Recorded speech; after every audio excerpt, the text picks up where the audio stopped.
Good evening, I'm Kelly Phillips. Thank you for joining us. A Southeast Texas city may soon be expanding. That is, if the city is able to successfully annex the land belonging to Trinity Materials.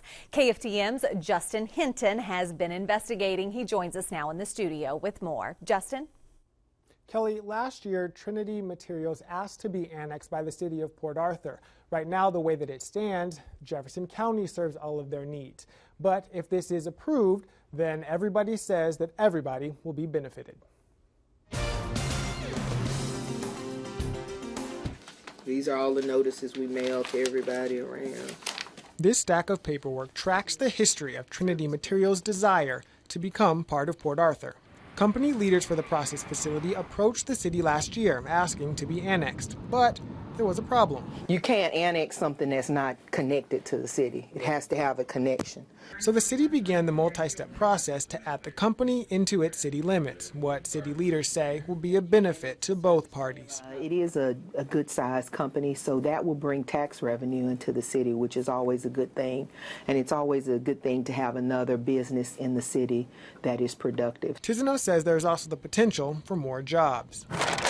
The city limit line would be expanded to include this tract of land as well as this strip right here, which would give the city 13 more acres and allow Trinity Industries to receive city services.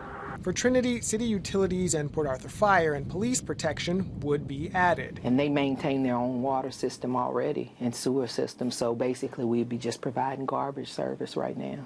But before that can be finalized, the city has a series of steps it must take. A process Tizeno says, if approved, would be finalized in July. So the stage we are right now, we're at a public hearing stage. Do we have anyone in the audience wishing to speak to this public hearing?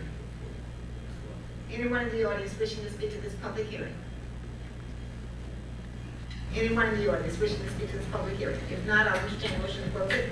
Councilmember Thomas? Motion. Councilmember Williams? It's been moved and seconded that we close this public hearing at 6:06 p.m. All those in favor? Aye. Opposals? With that, the city is one step closer to getting a little bigger.